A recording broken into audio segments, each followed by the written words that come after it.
안녕하세요. 오늘은 나를 해독하는 법에 대해서 얘기해 볼게요.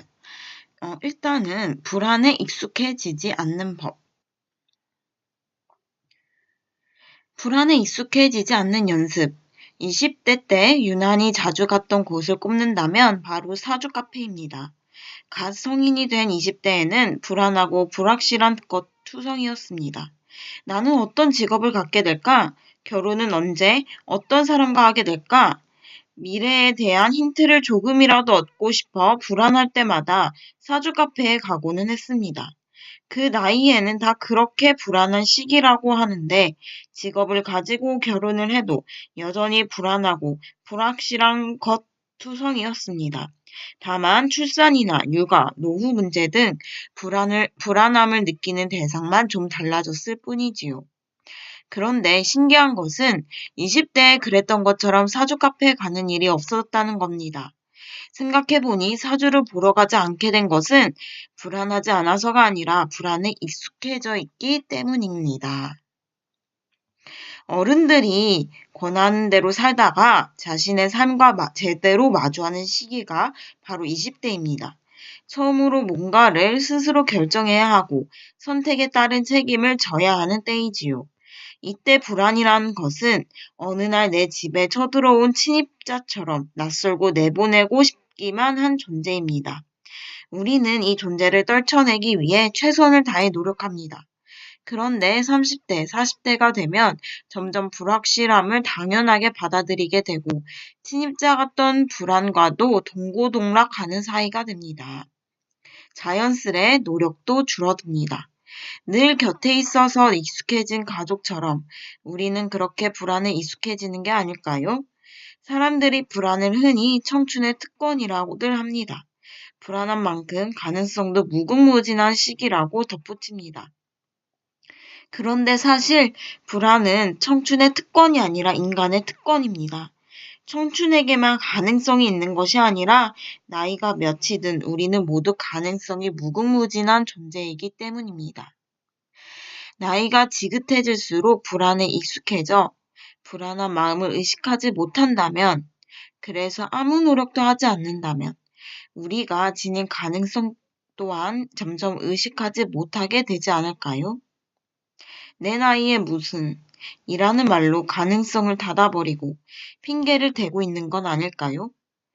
우리는 모두 불안하지만 가능성 넘치는 존재임을, 그 낯선 불안을 떨치려 노력하던 20대의 어느 날을 잊지 않고 살아갔으면 좋겠습니다.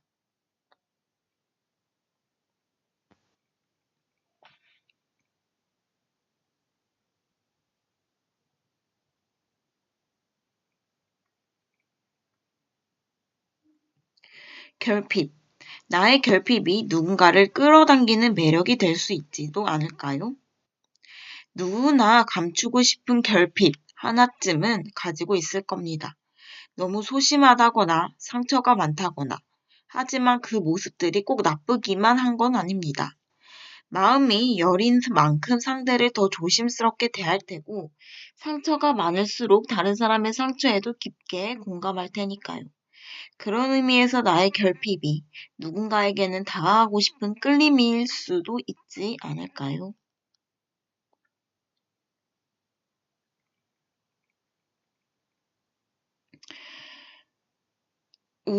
우물. 우리는 어쩌면 각자 파놓은 우물에 갇혀 있는 게 아닐까요? 나는 우물을 깊고 높게 만들 수 있습니다. 수많은 고민과 걱정으로 쌓아 올린 우물에 나를 가둘 수도 있고요. 우물은 어쩌면 내가 만들어 놓은 장벽의 또 다른 이름일지도 모릅니다. 그 우물에서 빠져나오는 순간 나를 짓누르던 문제들이 거짓말처럼 사라집니다. 자살을 생각해 본 적 있니? 누군가가 물었습니다. 저는 물론 있다고 대표했습니다. 어렸을 적 죽고 싶다는 생각을 많이 했습니다. 고통 없이 우아하게 죽는 방법에 대해 가끔은 진지하게 고민하기도 했습니다. 자살하는 순간에 아프지도 않고 실패할 리도 없으면서 죽고 나서 처참하지도 않고 깔끔하며 우아하게 보일 방법이 없을까? 다행히도 그런 방법은 없습니다. 없었습니다. 어릴 적 대체 무엇 때문에 삶을 놓고 싶을 만큼 괴로웠는지 지금은 잘 기억도 나지 않습니다. 그저 내 아픔을 견뎌내기 위해 허덕이느라 세상 돌아가는 일이나 다른 사람의 일에는 무관심했다는 정도만 기억납니다. 지금 돌이켜보면 그야말로 우물한 개구리가 따로 없었습니다. 내가 겪는 아픔이 세상에서 가장 큰 아픔 같았고, 내가 하는 고민이 세상에서 가장 어려운 고민 같았습니다. 우리는 흔히 세상 물정 모르는 사람이나 시야가 좁은 사람을 빗대어 우물한 개구리라고 부릅니다. 그래서 충고할 때 우물한 개구리에서 벗어나고 고정관념을 깨뜨리고 생각의 폭을 넓히라고 합니다. 그런데 우리가 우물 밖으로 나와야 하는 더 시급한 이유가 있습니다. 성공하기 위해서가 아니라 살아남기 위해서입니다. 지구의 중력은 달의 중력보다 6배나 크다고 합니다. 지구에서 몸무게가 60kg인 사람이 달에 가면 10kg이라고 된다고 하지요. 아픔이나 고민의 무게도 마찬가지입니다. 나라는 우물에 빠져 느끼는 고민의 무게는 우물 밖에서 느끼는 고민의 무게보다 수십 배는 더 무겁습니다. 밖에서 보면 하잘것없는 일인데도 안에서 보면 생사가 걸린 문제처럼 보이지요. 지금 나에게 주어진 고민에만 집중하지 않고 기나긴 인생 전체를 보며 나의 시선을 더 멀리 둘수록 고민의 무게도 가벼워집니다. 유체이탈을 한 영혼이 자신의 육체를 굽어보듯이 나라는 우물 밖에서 나를 보는 연습이 필요합니다. 나라는 우물 안에 갇혀 있을 때 느꼈던 고민의 무게를 밖으로 나와 덜어내고 또 덜어내는 연습이 필요합니다. 성공하기 위해서가 아니라 살아나가기 위해서 말입니다.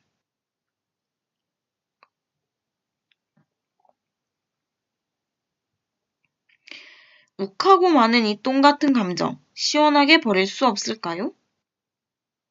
감정은 똥 같은 것입니다. 배출하지 못하면 답답하고 어떤 형태로 나올지 알 수 없으며 내보내고 나면 시원한 것. 몸에 안 좋은 것을 먹으면 똥은 냄새도 지독하고 색깔도 황금색이 아닙니다. 평소에 좋은 식습관을 가져야 건강한 똥을 눌 수 있는 것처럼 평소에 건강한 마음 습관을 가지면 분노 같은 지독한 똥은 줄이지 않을 수 있지 않을까요? 이런 똥 같은 감정. 나 분노 조절 장애인가 봐. 두 아이를 키우는 친구가 욱해서 아이에게 한바탕 부었다며 하소연을 늘어놓았습니다. 맞아, 나도 욱할 때가 많아. 라고 대답하며 고개를 끄덕였습니다. 평소에 좀처럼 흥분하지 않고 차분한 편인데도 육아를 할 때만큼은 욱하는 마음을 참기가 힘듭니다. 하지 말라는 것만 골라서 해야 되는 아이 때문에 순간 화가 치밀러 오르고 일단 한번 화가 나면 분노 조절 장애인가 싶을 만큼 참기 힘들었습니다. 과연 분노를 조절한다는 것이 가능한 일일까요? 프랑스 철학자 미셸 몽테뉴가 이렇게 말했습니다. 다른 무기는 인간이 그것들을 사용하지만 분노라는 무기는 반대로 인간이 이용당한다. 라고요. 어벤져스에서 헐크로 변신한 브루스 배너를 생각해봐도 그가 헐크를 움직이는 게 아니라 헐크가 그를 움직이게 합니다. 헐크가 되기 전까지는 자기 의지대로 움직이지만 한번 헐크로 변하고 나면 이성으로 조절하기 어렵습니다. 그러니까 우리도 헐크로 변한 나를 뜻대로 움직이려고 애쓸 게 아니라 애초에 헐크로 변신하지 않도록 애써야 하지 않을까요? 분노를 조절하는 게 아니라 분노하는 일 자체가 없도록 평소의 감정을 잘 보살피자는 말입니다. 감정은 똥 같은 것입니다. 우리가 화장실에 들어간 다음에는 어떤 똥을 넣을지 우리 힘으로 조절할 수 없지요. 똥은 우리가 평소에 먹은 음식에 따라 결정되는 것입니다. 우리가 평소에 감정을 세심하게 보살핀다면 우리의 화를 돋우는 일이 벌어졌을 때에도 분노라는 건강하지 못한 똥이 아니라 공감이라는 건강한 똥을 누를 수 있지 않을까요? 그래서 요즘은 틈날 날 때마다 감정에 좋은 음식을 먹듯이 육아책을 보고 나를 들여다봅니다. 아이가 말을 안 들을 때 어떤 감정을 느껴서 그런 것인지, 부모가 아이 때문에 욱할 때는 어떤 감정을 느껴서 그런 것인지, 그 감정들의 정체를 알고 나면 공감하지 못할 일이 없습니다. 가끔은 분노라는 똥이 나오기도 하지만 계속 감정에 좋은 음식을 찾아 먹는다면 점점 공감이라는 똥이 나오는 횟수가 늘어나겠지요. 그렇게 우리가 세상에 배출하는 감정들이 모두 건강한 똥이었으면 좋겠습니다.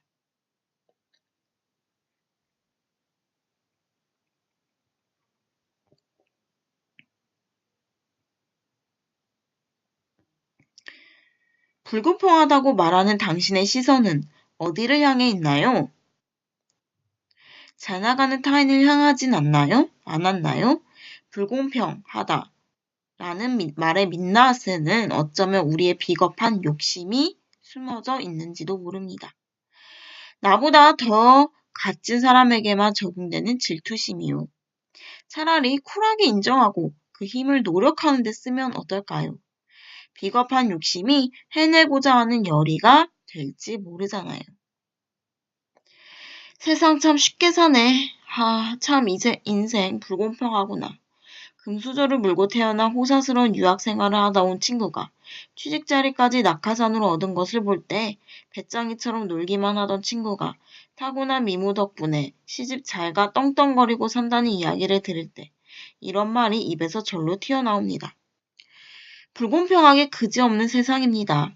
외모, 재능, 집안, 환경 중 하나만 타고나도 인생의 출발선이 달라지지요.